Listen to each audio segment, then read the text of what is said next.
Mga kapuso, patuloy na minomonitor ng Pag-asa ang mga cloud cluster sa paligid ng Pilipinas. Ayon sa Pag-asa, ang nasabing kumpol ng mga ulap ay nasa West Philippine Sea at nasa may silangan ng bansa sa loob at labas ng Philippine Area of Responsibility.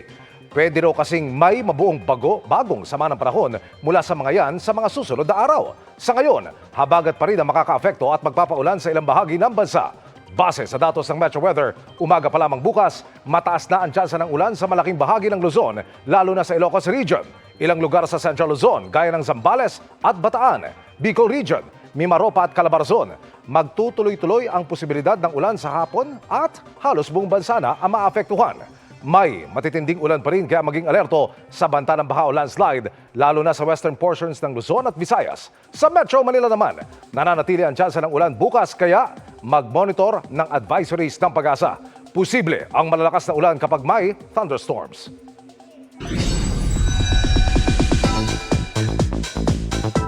Puno ng blessings ang pagpasok ng September para kay Martin Del Rosario.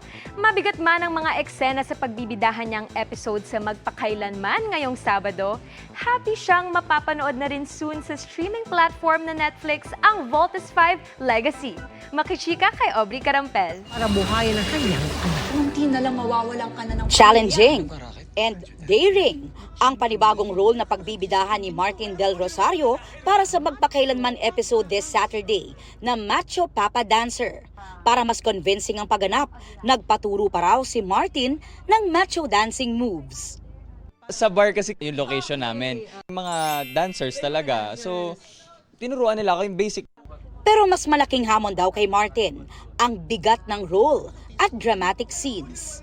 Ang daming dago, mga challenges na dumating sa buhay ni John. Pero maganda naman sa kanya, hindi siya sumuko. Kumbaga parang lahat ng opportunity ginrab niya. Gaganap na asawa ni Martin si Angela Alarcon na mahihirapan namang tanggapin ang trabaho ng mister. Kasi nga trabaho niya is medyo, 'di ba, not so good for pag family man, 'di ba? So parang dito ko matetest kung gaano ko ba siya kamahal, kung tatanggapin ko pa siya, kung ano ba na ang role niya sa buhay ko at saka sa family ko. Kasama rin sa cast sina Betong Sumaya, Dave Bornea, Alma Concepcion, Beverly Salviejo at Mark Stopacio. Dito raw sa kwento ay may mga mahalagang aral din na matututunan. Forgiveness talaga is the most important din na tema sa pagmamahal at sa pamilya. So ayun, dahil nga may mga judgmental na tao. Bukod sa MPK, excited si Martin na very soon ay ipalalabas na sa Netflix ang Voltes 5 Legacy, kung saan pareho silang tampok ni Angela. Sa ngayon, napapanood din si Martin sa big screen para sa pelikulang Beyond the Call of Duty. Tinatakal nito yung buhay ng mga kapulisan beyond the call of duty. So, and of course, yung mga sakripisyo nila. Aubrey Carampel, updated to Showbiz Happenings. Magandang gabi mga kapuso. Ako po ang inyong Kuya Kim na magbibigay sa inyo ng trivia sa likod ng mga trending na balita. Na-shock ang mga residente ng isang barangay sa Negros Occidental nang sa kanilang lugar may inanod na patay na pating. Ano kaya ang ginawa nila rito? Nagbabayanihan ng mga residente ng barangay Linaon para may ahon ng labantagat na inanod sa kanilang dalampasigan sa Kawayan, Negros Occidental. Isang patay na pating. Umaga daw nitong Martes nang unang namataang palutang-lutang sa dagat ang pating. Parang truso daw. At nung nilapitan na nila, doon nila nakita na siya palang pating. Patay na talaga. So sabi ko, wag muna natin galawin. Tatawag tayo ng DNR para ma-check. Pero wala na raw naabutan ng mga kawani ng DNR. Ang pating kasi, agad na kinatay at kinain ng mga residente. Sabi nila, sarap. Walang amoy na mabaho. Ang pating isang short fin mako shark o Isurus oxyrhynchus. Pinakamabilis na pating sa buong mundo.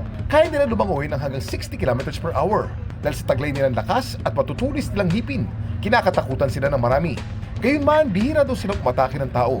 Ayon naman sa IUCN o International Union for Conservation of Nature, endangered o nanganganib ng maubos ang mga short fin mako shark dahil sa overfishing at bycatch. Ang pagkain kaya ng mga residente na inadod ng patay na pating, ligtas at legal nga ba? Sa lahat ng mga nahuhuli na patay na, kahit nasabihin natin gaano sila ka-fresh, pero wala tayong idea kung ano yung kinamatay. Kumbaga, kumakain tayo ng mga double dead. Hindi natin pwedeng maalis na talagang may contamination na. Mahigpit na yung pinagbabawal ng Republic Act 10654 o yung Philippine Fisheries Code, yung paghuli, pagkuha, pagkakaroon at pagbenta ng mga aquatic species na nakalista sa batas at kasama na dyan yung mga pating. So, ibig sabihin, kung hindi sila pwedeng hulihin, hindi rin sila pwedeng kainin. Meron yan kaukulan na penalty, pwede sila magbayad ng fine, 300,000 pesos up to 3 million pesos at meron din yan na imprisonment from 5 years to 8 years. Ignorance of the law excuses no one from compliance.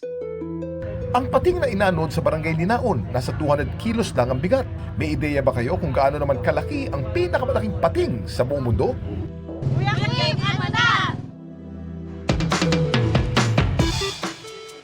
Ang pinakamalaking pating sa buong mundo ay ang mga butanding o whale shark.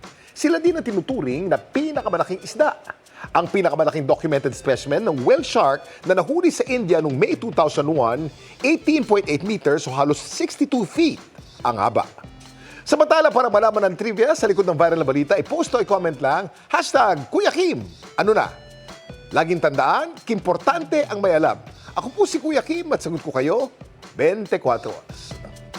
Wala nang bagyo pero dahil sa habagat, inulan at nakaranas ng mga pagbaha ang ilang bahagi ng bansa. Dalawa rin ang napaulat na nasawi dahil sa landslide, kabilang ang 8 buwang buntis. Nakatutok si Rafi Tima. Sa gitna ng buhos ng ulan, tulong-tulong ang mga residente ng Lower Calyagdao sa Tabuk City, Kalinga para alisin ang mga bara sa kanal at iba pang daluyan ng tubig. Binaha na kasi ang ilang bahagi ng kanilang lugar. Ang ilang bahay at establishmento halos bubong na lang ang kita. Abot tuhod naman ang baha sa ilang bahagi ng syudad. Inabot hanggang gabi ang mga pagbaha kaya rumisponde na ang lokal na pamahalaan at nagpadala na ng mga heavy equipment para linisin ang mga bara na nagpalala sa baha. Nagka-landslide naman sa bahagi ng Bulanao kung saan nasawi ang 17 anyos na lalaki matapos umanong matabunan ng gumuhong lupa at mga bato. Naitakbo pa raw siya sa ospital pero idineklarang dead on arrival. Sa Kabayan, Benguet, nasawi rin sa landslide ng babaeng 8 buwang buntis.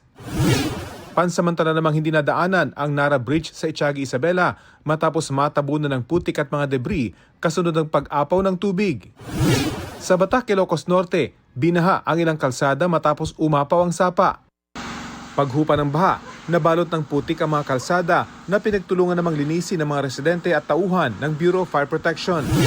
Pansamantala ring isinara sa mga motorista ang bahagi ng kalsadang ito sa Cayapa, Nueva Vizcaya. Gumuho at humambalang kasi sa daan ang mga nagbagsakang lupa, mga bato at ilang punong kahoy.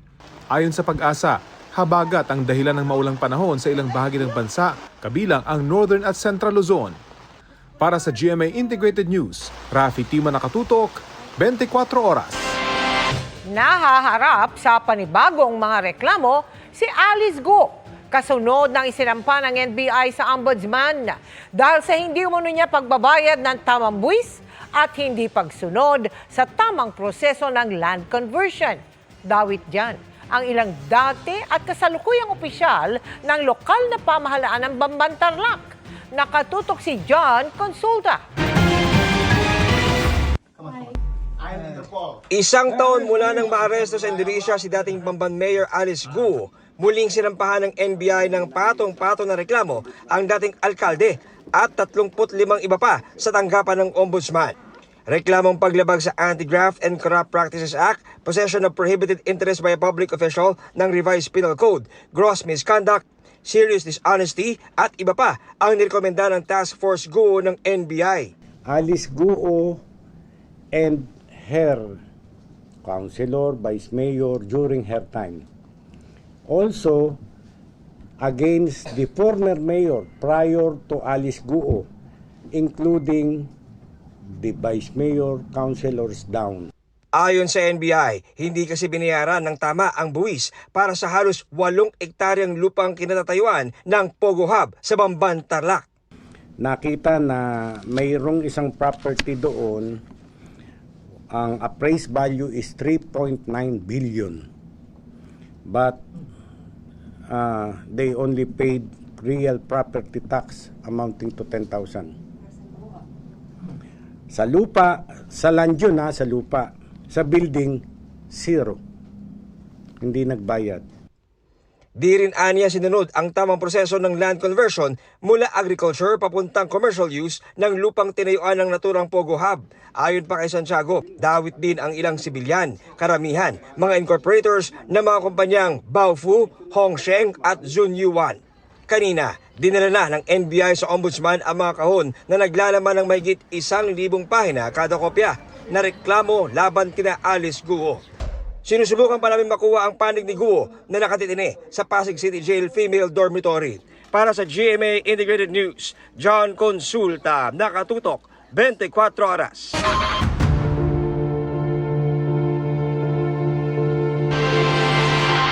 Kaugnay ng inirereklamong nakatiwangwang na flood control project sa Baaw, Camarines Sur, sinabi ng DPWH CAMSUR 5th District Engineering Office na ipinagpapatuloy pa ang paggawa sa proyekto.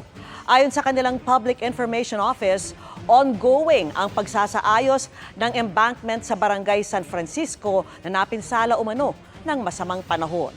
Wala raw dagdag gastos para sa gobyerno dahil sakop pa ng warranty period ang proyekto. Pero anila, popondohan muli ito ng gobyerno sa susunod na taon para mas mapaganda pa. Kinondena sa pagdinig ng Senado ang pagkalat ng maseselang deepfake o yung mga video kung saan pinagmumukhang ginagawa ng isang tao ang hindi naman niya ginagawa sa pamamagitan ng Artificial Intelligence o AI. Minsan na umanong na biktima niyan ang aktres na si Angel Aquino na umaasang makakahabol ang batas sa pagsugpo sa ganito. Nakatutok si Ian Cruz. Ito ang video na aktwal na paghuli ng otoridad kay Thomas Scheuer, isang Amerikanong pugante at wanted sa FBI dahil sa posesyon ng child sexual abuse and exploitation nitong Martes sa Talisay, Cebu.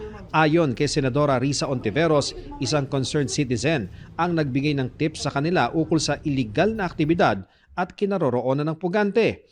Kaya ito naaresto matapos ang mahigit 2 dekada umanong pananatili sa bansa. Maliban kay Scheuer, naaresto naman kahapon sa Cebu si Stephen Geoffrey Land na isa ring suspected pedophile na may possession din ng child sexual abuse materials. Ang dalawa raw ay ipadideport sa kanilang bansa sa lalong madaling panahon. Wala po kayong kalulugaran sa Pilipinas. To foreign child sex offenders, the Philippines is not your playground. And our children are not your toys. Sa pagdinig ng Senate Committee on Women, Children, Family Relations and Gender Equality, tinalakay din ang mabilis sa pagkalat ng deepfake pornography na nagagawa sa pamamagitan ng Artificial Intelligence o AI. Kabilang sa mga resource person na naging biktima ng deepfakes, actress na si Angel Aquino. Sabi ng actress, isinalpak daw ang kanyang muka sa isang porn video. It was dehumanizing. It was digital assault, one that leaves no bruises on the skin, but strips away one's dignity in the most obscene manner imaginable. Kaya umaasa si Aquino na makakahabol ang ating mga batas para labanan ang masama aktibidad na ginagawa sa makabagong teknolohiya. These deepfake photos and videos hurt and violate real people.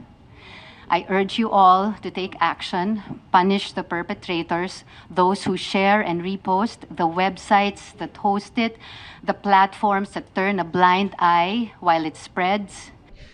Naging biktima rin ito ang anak ng influencer na si Queen Hera na ginawa ng deepfake videos. Nakapanlulumo raw na ang isang inosenteng post ng larawan ng anak ay magagamit pala ng masasamang loob sa dark web. This is a grave violation of dignity, privacy, and human rights. As a mother, it has been heartbreaking and deeply painful to witness how this exploitation has affected her well-being, her reputation, and her safety. Ang PNP Cybercrime Group umaasa raw na mabibigyan sila ng alokasyon para makabili ng mga kagamitan para mahanap ang mga masasamang content online gaya ng deepfakes. We already on the process of procuring tools on AI detection. We have submitted a 3-year procurement plan for the PNP-ACG, and one of these tool is the detection of artificial intelligence.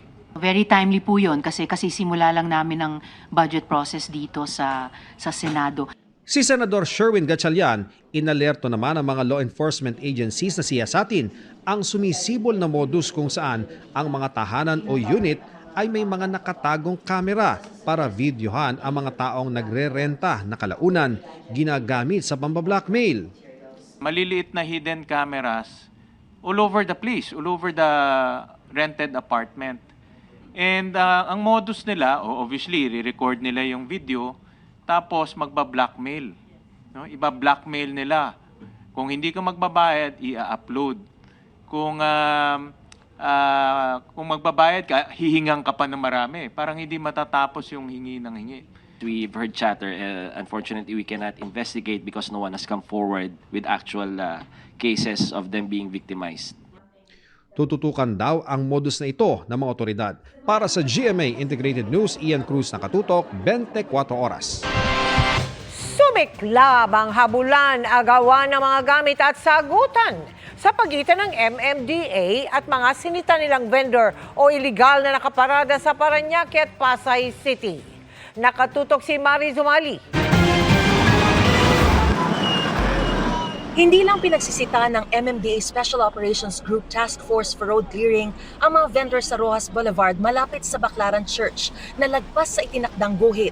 Pinagkukumpiska rin nila ang malalaking payong, upuan at iba pang gamit na pilit binawi ng mga nagtitinda kaya humantong sa agawan. Hinatak din ang 6 na sasakyang iligal na nakaparada habang tiniketa naman ang 14.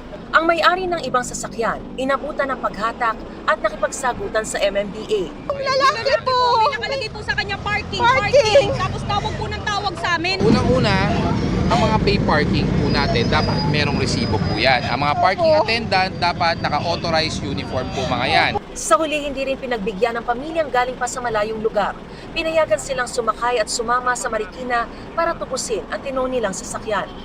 Kanya-kanya namang tabi ng paninda at karipas ng takbo ang mga vendor sa Taft Extension.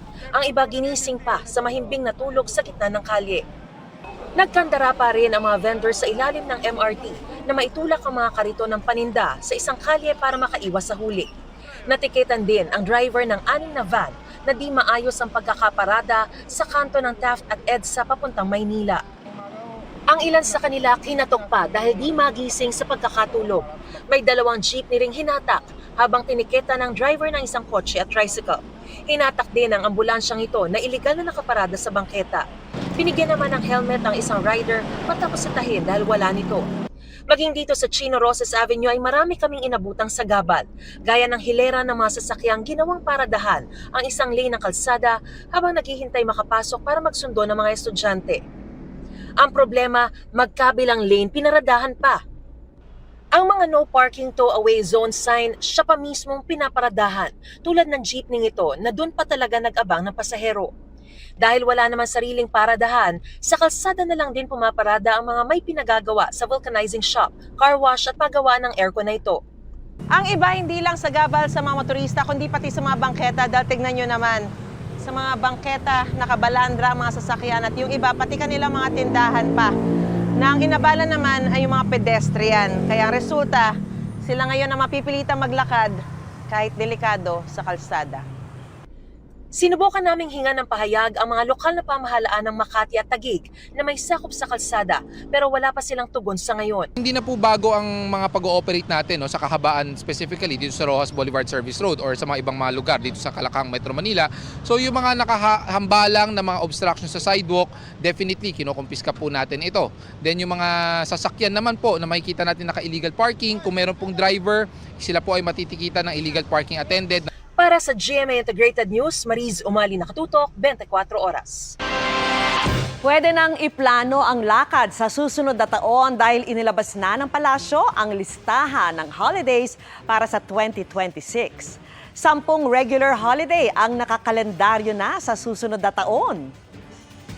Tig-4 ang special non-working holiday at additional special non-working days. Habang special working day naman ang EDSA People Power Revolution Anniversary sa February 25. May 2 pang ibang holiday na ikakalendaryo pa lang ang Eid al-Fitr at Eid al-Adha na base sa Islamic calendar. Irerekomenda ang petsa ng mga yan ng National Commission on Muslim Filipinos sa Office of the President.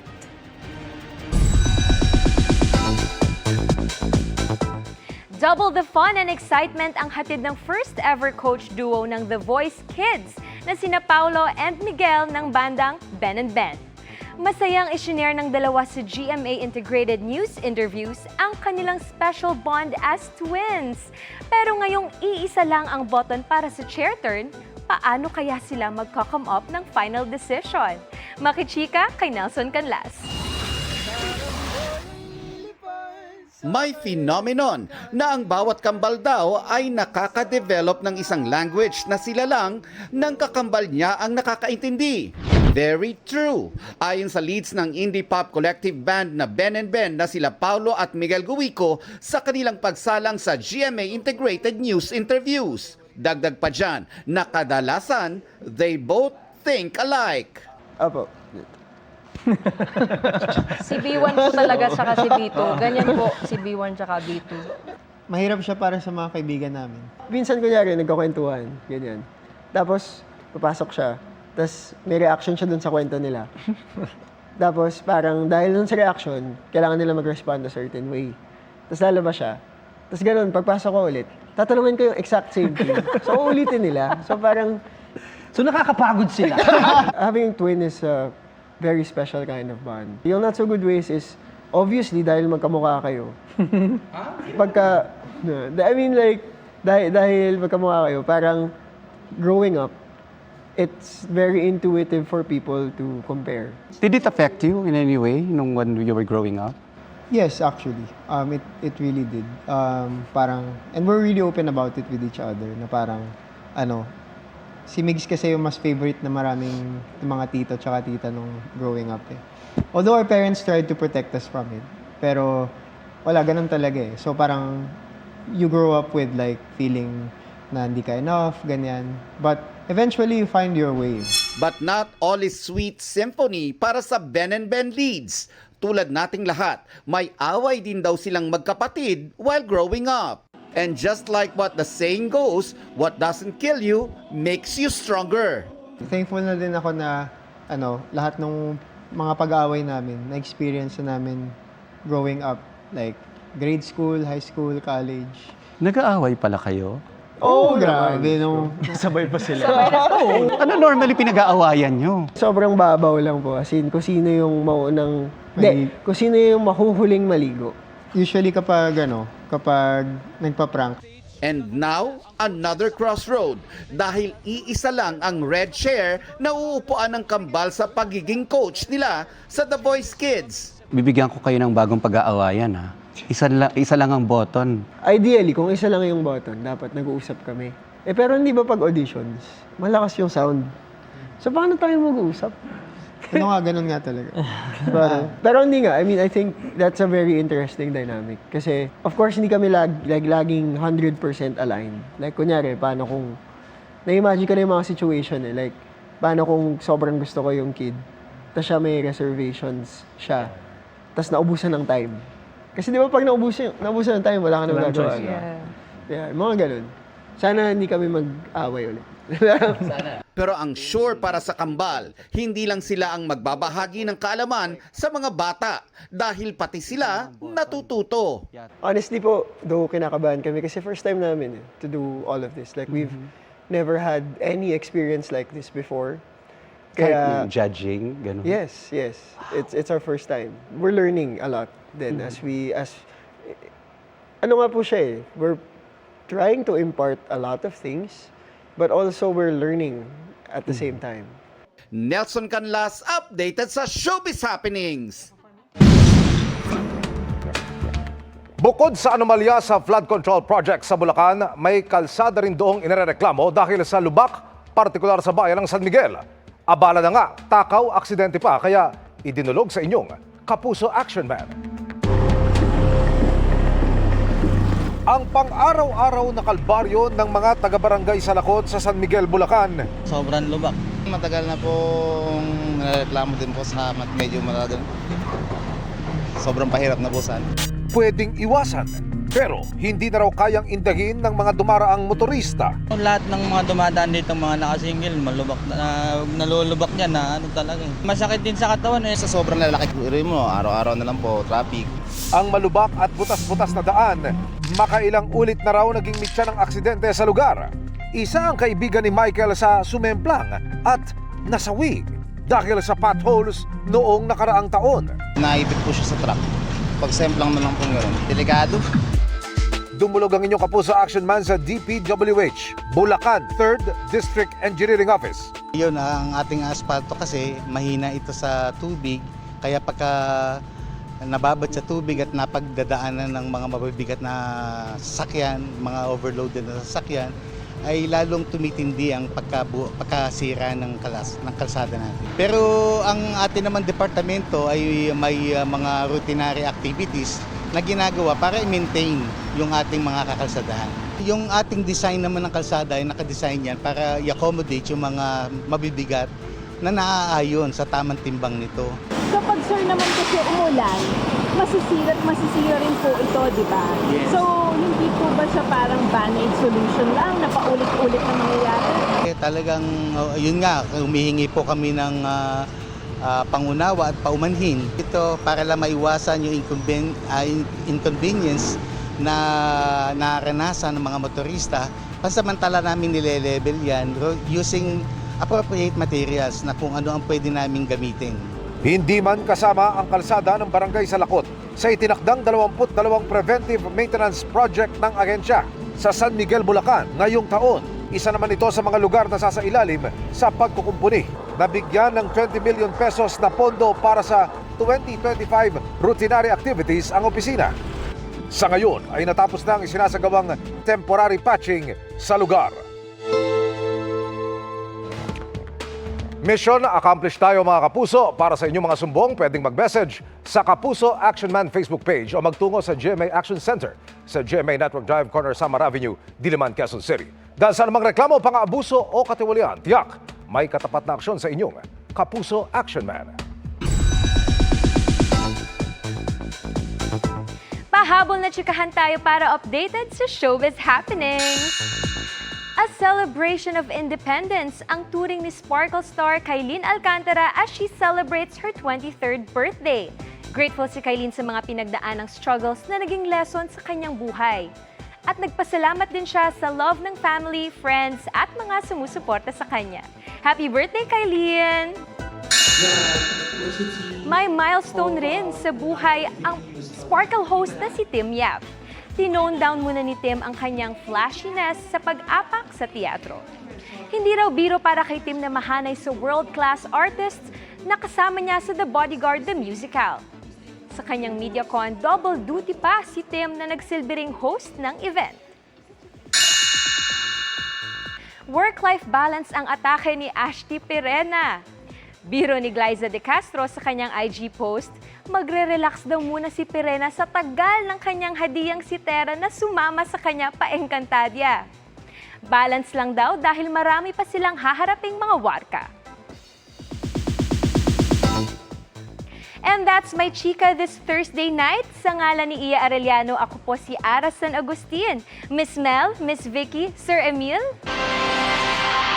Thanks, Ara. Salamat sa iyo, Ara. Thanks, Ara. At yan ang mga balita ngayong Webes. Ako po si Mel Tiangco. Ako naman po si Vicky Morales para sa mas malaking misyon. Para sa mas malawak na paglilingkod sa bayan, ako po si Emil Sumangil. Mula sa GMA Integrated News, ang News Authority ng Pilipino. Nakatuto kami 24 oras.